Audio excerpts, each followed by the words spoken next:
Hi. Welcome. It's the third in a 3-part series of lives. How is everybody this Thursday, the 1st of June? How are you doing? I am going to give you a moment or two to come on. Hopefully all is well with you today. How is everyone? Are you having a good Thursday? It's 11:30 already. Does anyone else find that quite telling as to how quickly this day is going to rush by? Welcome. Thank you so much for coming.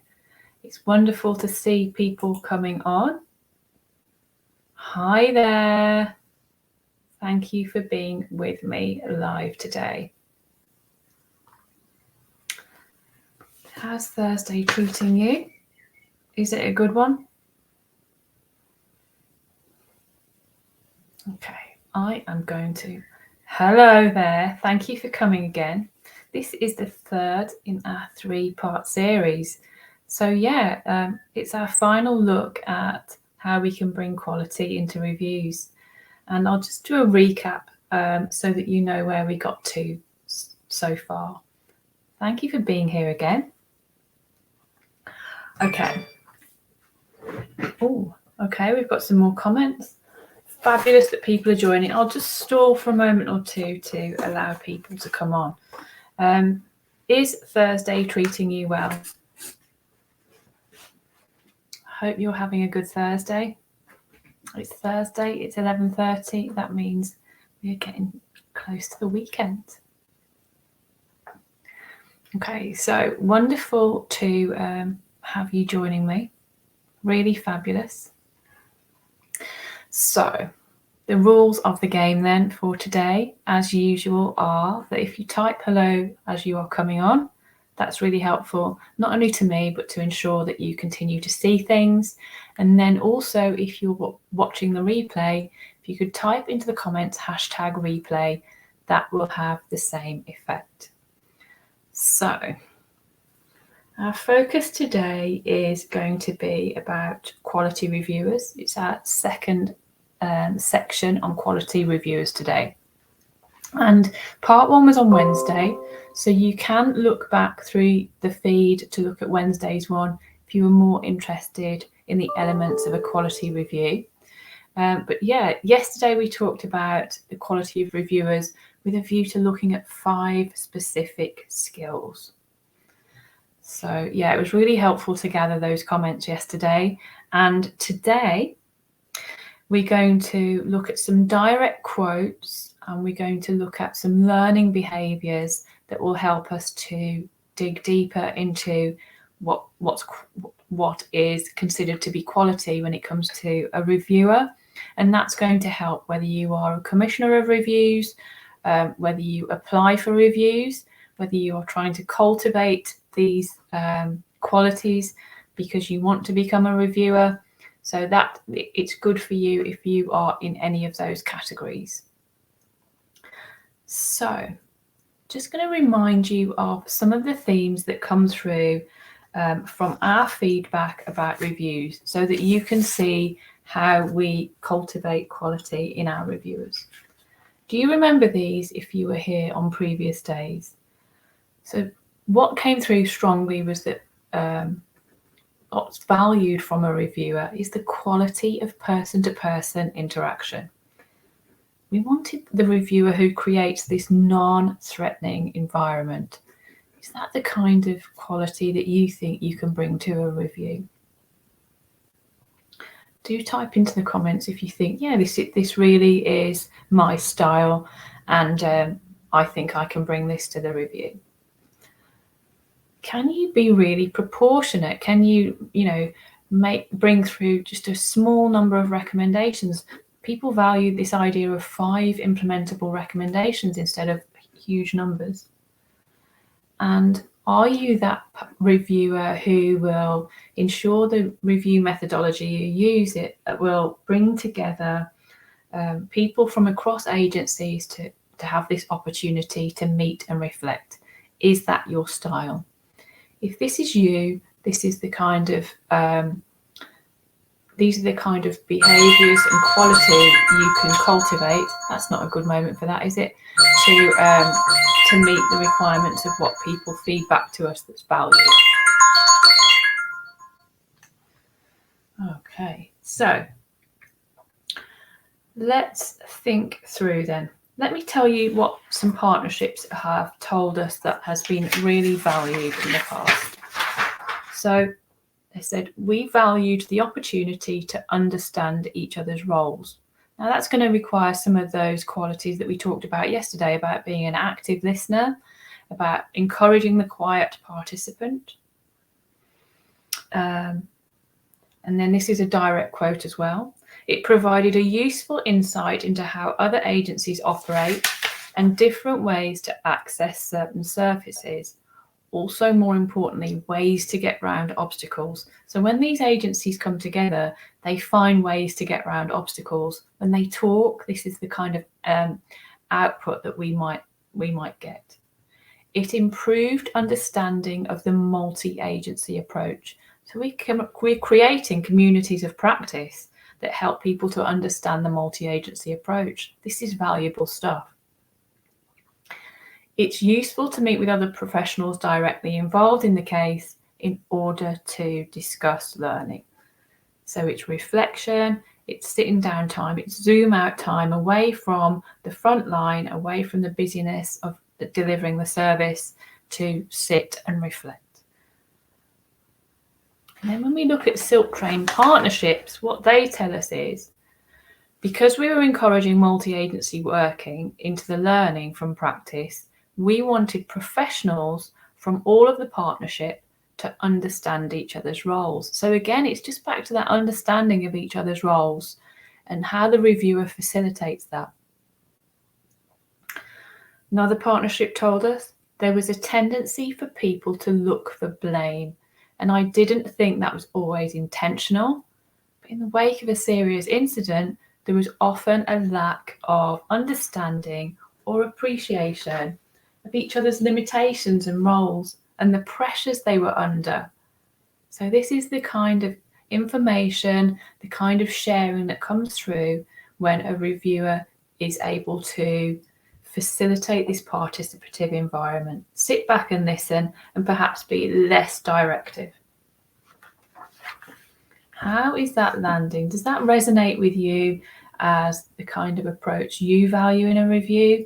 Is this the kind of style you could adopt as a reviewer?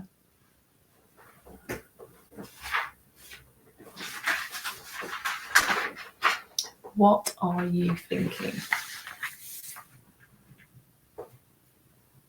Shall we have a look at the 9 learning behaviours that we think are super valuable to cultivate if you want to become a reviewer? So, number 1, a commitment to continuous development. So always being on top of the latest legislation, guidance, research, and good practice in safeguarding, as well as systems thinking. Something we do in our orientation phase in SILP School. Holding oneself to high standards in terms of integrity, style and appearance of written outputs, and understanding the family rights perspective. This is huge. Open-mindedness and curiosity for learning. So we can't come into the review deciding we already know. We've decided what this review is going to be about, accompanied by courage to take a risk and step outside the comfort zone. You know, in a review, you will definitely spend time outside of your comfort zone. So if that's not for you, you know, this review work may not be suited to you. Number 4, grit and resilience, maintaining your focus when challenged. You can't take this challenge personally. It's about focusing in on the issues, the analysis, and remaining kind of laser focused in the wake of challenge. 5, hungry for feedback. and using it to improve each and every time. So, okay, I've received this feedback. We've had some feedback from the Home Office recently that was quite an eye-opener, and we're using it to learn and improve. A champion for participative approaches, and you will see from all of that feedback why we are really keen on offering the practitioners this time to sit and reflect and talk. Desire to promote a reflective learning culture. Again, you can see the reams of feedback we have to suggest that's valued. Use of critical thinking abilities to plan before a piece of work and reflect once it's finished. Now, this is the kind of approach we use with SILP reviews, where we have a reviewer and mentor, because we're going to plan together and we're going to reflect once we've finished. Intrinsically motivated, valuing the product, the process as much as the product.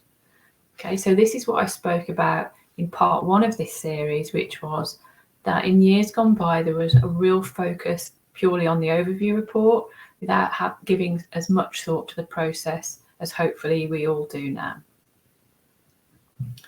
So I hope those 9 learning behaviours help you, whether you're in reviews and not joining our supportive framework, or whether you are. I think it's really helpful for me to tell you a little bit more about what you can expect if you do join us. We're starting the SILP School again next week. If you're not able to join us next week, we're able to offer you a staggered start so that you can do that. Okay, so when you think about these learning behaviours, it's really important to cultivate quite a high level of self-awareness. And something that we start with in SILP School is we map out your strengths map. So we understand what your strengths are, your overplayed strengths. We look at all the different elements of you so that you can decide what it is you want to cultivate most. And then we can build that into your applications process or your commissioning process as well, because if you understand the competencies and the strengths that you've seen that reviewers are often bringing through, and the strengths that you want to tease out more in your application process, that's really helpful as well.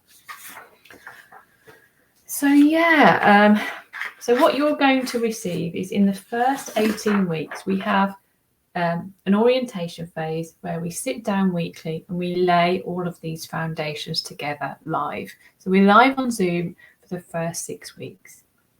In the second 6 weeks, we move into this action learning phase, and we're taking the review apart and we're doing step by step.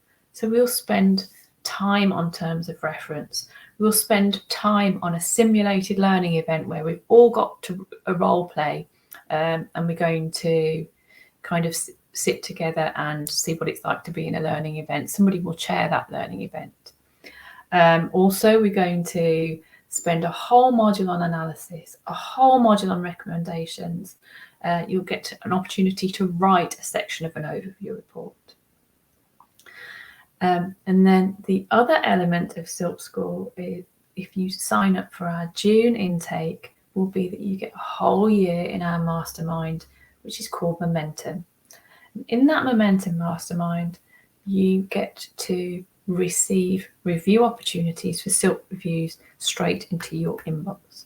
So as soon as you're accredited from that first 18-week program, you're going to spend time looking at the review opportunities and deciding what to apply for. You're going to have the benefit of quarterly masterminds. So this is where we sit down 4 times a year, all of us, included the experienced team, and we take a review, we anonymize it, and we talk about it in a group supervision setting. So that's really valuable as well, so you can get straight into what's happening in the world of reviews, even if you haven't started doing them yourself. What is the price? The price is $3,245 plus VAT. We have a 9-month payment plan option, and we have a 12-month payment plan option where you just need a £99 deposit to secure your place. what's being posted in the comments now is a link to the eligibility form. Now, you can complete that eligibility form if you would just like an on-the-spot decision as to whether you are eligible to join Silk School. And yeah, we'll answer that back straight away if you want to complete the form. There's also going to be details of Silk School coming up in a link for you shortly. So the full sales page, all of the dates, and all of the details there if you want to check that too. I think that will come up for you shortly. And then finally, there is an option to book a call. If you book a call, you'll spend some time with me on Zoom and we'll think about whether it's the next correct step for you. So we don't want you to be incorrectly placed. We don't want to have somebody who's not going to be able to succeed with this training. So what we do is spend time together to decide whether you should be there or not and whether you're going to be successful. So yeah, that is an option too. And I think you are going to see that link come up shortly as well if you want to book a call, or you can DM me as well if you want to arrange a call with me. So those are our options for Silk School. I can see that link is coming up now. There are 2 free live trainings coming up as well, and we've got one which is about the relationship between intimate partner violence, suicidality and self-harm. That's on the 29th of June at 1 p.m. That is with Estella Capellas Barbosa and I, and that's following some research that was undertaken. That's going to be a really interesting one if these issues come up in your work. And then finally, the other free live training that we have is going to take place on the 12th of July. So 12th of July, it's going to be Leanne James and I, who's the project lead for the Welsh Single Unified Safeguarding Review. If you would like the opportunity to hear more about getting started with the Welsh Single Unified Safeguarding Review, the consultation on that closes in just 8 days from now, if you also want to feed your comment through into that consultation. But yes, we're going to do a full training on it. We're going to sit down at 1 p.m. on the 12th of July, Leanne James and I, for how to get started with the Welsh Single Unified Safeguarding Review. So I think we are finished now for our part 3. It's been great to spend time with you on these 2 fantastic platforms and meet more of you live like this. Here again next week on Tuesday at 1:30. That's the regular slot.